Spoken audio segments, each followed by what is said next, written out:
साहब अभी मुख्यमंत्री बने हुए कितनी देर हुई है, तो उन्होंने सबसे पहले जो एडमिनिस्ट्रेटिव सेक्रेटरी हैं उनसे मीटिंग ली, उसके बाद रिव्यू मीटिंग भी ली एडमिनिस्ट्रेटिव सेक्रेटरियों के साथ, उसके बाद कैबिनेट मीटिंग भी हुई और आज वो वहाँ दिल्ली में भी गए हुए हैं।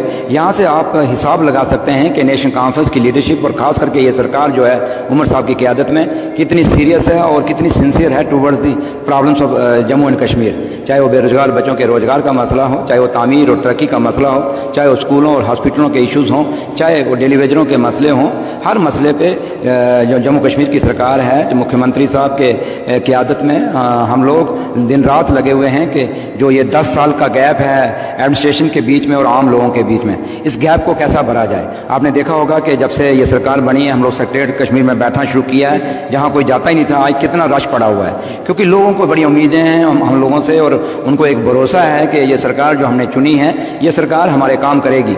तो लिहाजा मैं जहाँ तक उमर साहब जो दिल्ली में गए हैं आपको समझना चाहिए और महसूस भी करना चाहिए कि नेशनल कॉन्फ्रेंस की सरकार पार्टी और जो गवर्नमेंट है हमारी नेशनल कॉन्फ्रेंस के लोगों की बनी हुई और कांग्रेस का जो अलाइंस है, हम लोग बड़ी ईमानदारी से चाहते हैं कि जम्मू कश्मीर का जो हमारा खोया हुआ रियासत का जो एक हिस्सा है वो हमें मिलना चाहिए, क्योंकि यूटी से हमें कोई फ़ायदा नहीं है। और जब तक रियासत नहीं बनती, जो एक फुल फ्लैज सरकार मतलब कि एक रियासत जब तक नहीं बनेगी, स्टेट नहीं बनेगी, तो कहीं ना कहीं एक कन्फ्यूज़न रहेगा। इसमें कोई दो राय नहीं कि पावर सारी स्टेट गवर्नमेंट के पास हैं, लेकिन फिर भी लोगों में कन्फ्यूज़न क्रिएट किया जाता है। तो इसलिए हम चाहेंगे जल्दी से जल्दी स्टेट बने और ये स्टेट के लिए वादा खुद होम मिनिस्टर साहब ने पार्लियामेंट में किया हुआ है और पार्लियामेंट में उन्होंने खुद कहा था होम मिनिस्टर साहब ने, और पीछे जब इलेक्शनों में मोदी साहब यहाँ जम्मू कश्मीर आए थे उन्होंने उसमें कहा था कि जैसे ही सरकार बनेगी उसके बाद हम यहाँ पे स्टेट बना देंगे। और अमित शाह साहब ने खुद पार्लियामेंट में कहा था कि जम्मू कश्मीर के बच्चों की नौकरियाँ हम बाहर के लोगों के पास नहीं जाने देंगे,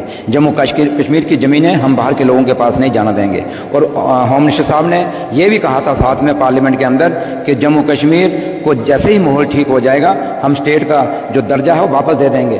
तो आज माहौल ठीक है, जब सरकार चुनी हुई सरकार आ गई, इतनी वोटिंग परसेंटेज बढ़ गई, तो आप वो सारा जो वो चाहते थे वो बन गया। अब हालात भी ठीक हैं, वोटिंग परसेंटेज भी बढ़ी है, तो अब एक लोगों की चुनी हुई सरकार भी बन गई है और हम उम्मीद करते हैं कि दिल्ली की सरकार बहुत जल्दी ही अपना वादा निभाएगी, प्राइम मिनिस्टर साहब भी और होम मिनिस्टर साहब भी, और जम्मू कश्मीर को द्वारा एक दर्जा जो स्टेट का देंगे। सर, नेशनल कॉन्फ्रेंस को एक बड़ा मैंडेट दिया सर अवाम ने इस बारी, और जैसे कि काफ़ी ज़्यादा सीटें नेशनल कॉन्फ्रेंस ने ली। सर, अब वादों की बात आती है, क्या जो वादे अवाम से किए थे बिफोर इलेक्शन वो पूरे होंगे? इतनी जल्दी में क्या हो, कुछ लोगों को आपने 10 साल दिए, आज तक उनसे हिसाब नहीं दे सके। नेशनल कॉन्फ्रेंस को जुम्मा 2 दिन हुए तो आप अपना माइक पकड़ के आगे आ जाते हो, जना बताओ क्या किया है, और तुम खबर तो करो, ठंड से रखो, सब कुछ कर देंगे। जो वादा किया है, नेशनल कॉन्फ्रेंस का इतिहास है ये। जम्मू कश्मीर में जो तामीर और तरक्की आपको दिख रही है ये नेशनल कॉन्फ्रेंस की है। ये हॉस्पिटल, ये स्कूल, ये कॉलेजेस, ये यूनिवर्सिटीज़, ये सड़कें, ये टूरिस्ट प्लेसेस जो बने हैं ये नेशनल कॉन्फ्रेंस के दौर में बने हुए हैं। तो इसलिए थोड़ा सा आप सब्र रखें। जो लोग बड़े वादे करते थे जम्मू के लोगों के साथ, बताएं जम्मू के लिए क्या किया,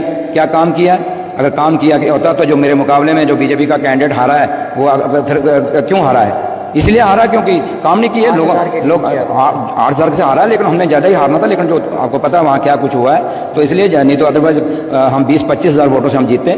लेकिन जो भी बात उसको का मुद्दा होता है मेरे भाई सब्र तक काला क्यों पै गए, मैं 10 से दें सारा कुछ।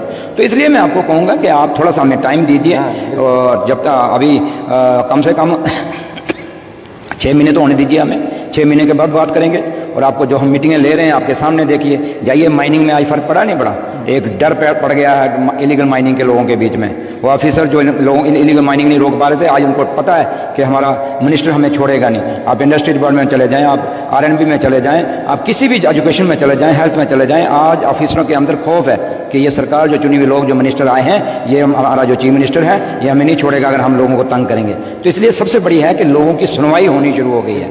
अब आप मेरे पास कितनी देर के आए हुए थे, अभी आपको टाइम लगा, कोई 4 घंटे के बाद आपको टाइम लगा मेरे से बात करने का। तो ये मसला क्या कभी ऑफिसर के पास इतना रश पड़ता है? उनके पास वो सेक्रेटरी में अगर लोग जाते थे तो वो कहते थे हमारी टाइलें खराब कर गए। तो हम क्या कहते हैं, हमारी टाइलें क्या, हमें भी वो खराब बेशक करें, लेकिन अगर आज इन कुर्सियों पर बैठे हैं तो इन गरीबों की बदौलत बैठे हैं, इन लोगों की बदौलत बैठे हैं। तो इसलिए हम आपको साफ कहते हैं, हम कोई ऑफिसर नहीं है, हम अपॉइंटेड लोग नहीं है, वी आर इलेक्टेड लोग। और जब हमें लोगों ने चुन के भेजा हुआ है तो जवाबदेही उन लोगों के आगे हमारी बनती है। तो इसलिए हम आपको बोले ना बोले, हमें उन लोगों के आगे जवाब देना है। तो इसलिए काम करना शुरू कर चुके हैं थोड़ा, देखिए दफ्तरों में जाने को करता, मुझे बताइए जो ऑफिसर नहीं करता उसके खिलाफ सख्त से सख्त कार्रवाई करेंगे। और आप खुद जाके देखेंगे दफ्तरों में जाके देखिए कि ऑफिसर्स की अकाउंटेबिलिटी फिक्स हुई या नहीं हुई। ये वीसी कल्चर खत्म है, अब ये वीडियो कॉन्फ्रेंस कल्चर खत्म है। अब बात होगी तो मुद्दों की होगी। हम ये वीसी कॉन्फ्रेंस नहीं पूछेंगे, हम लोगों को पूछेंगे कि ये स्कीमें आप तक पहुंची या नहीं पहुंची। लोग कहेंगे हाँ पहुंची है, तो हम अफसरों को शाबाश देंगे। अगर नहीं पहुंची होंगी तो जो अफसर नहीं बचाएगा उसके खिलाफ सख्त कार्रवाई होगी। ये हम कह नहीं रहेंगे, करके भी दिखाएंगे। सर जम्मू को डिस्क्रिमिनेशन के लिए एक सवाल सर, जम्मू को कहा जाता था कि डिस्क्रिमिनेशन हो रही है, लेकिन इस बार नेशनल कॉन्फ्रेंस का उम्मीदवार और जम्मू का डिप्टी सीएम, तो क्या लगता है कि जम्मू वाले अब ये नहीं कहेंगे कि उनके साथ डिस्क्रिमिनेशन खत्म? मुझे समझ नहीं लगती कि आप लोग क्यों ये मुद्दा में हमसे पूछते हैं। नेशनल कॉन्फ्रेंस ने कब डिस्क्रिमिनेशन की जम्मू के लोगों के साथ? नहीं, मैं अपोजिशन की तरफ से कह, छोड़िए उनको, क्या उनका काम है बोला, उनको पूछो आपने क्या किया। अगर 10 साल में काम किया तो वो कहते थे 50 पार, तो हुआ 50 पार। जो थोड़ा बहुत आई भी हैं तो वो लोग गुमराह हो गए तो आगे बेचारे, अब लोग पछता रहे हैं। तो इसलिए ये छोड़िए। अब नेशनल कॉन्फ्रेंस, मैंने कहा कि हम जवाबदेह हैं अपने लोगों के सामने, चाहे किसी ने हमें वोट डाला है या नहीं डाला, हम उन दोनों के सामने जवाबदेह हैं। लेकिन एक बात हम आपको साफ कहते हैं कि जम्मू के खिलाफ हमेशा नेशनल कॉन्फ्रेंस ने जम्मू को साथ के लेके चला है। और आज भी मुझे डिप्टी चीफ मिनिस्टर बना के मेरे लीडर डॉक्टर फारूक अब्दुल्ला और मेरे चीफ मिनिस्टर उमर अब्दुल्ला साहब ने साबित किया कि ये नेशनल कॉन्फ्रेंस ही है जो सब पार्टियों को बराबर लेके चलती है, सब खित्तों को बराबर लेके चलती है, सब लोगों को बराबर लेके चलती है, सब जातों, बरादरियों, मजहबों को साथ लेके चलती है। ये सिर्फ और सिर्फ जम्मू कश्मीर में नेशनल कॉन्फ्रेंस है। इसलिए ये सवाल जो डिस्क्रिमिनेशन का है, मैंने कहा ना, ये हलचल आपको दिख नहीं रही?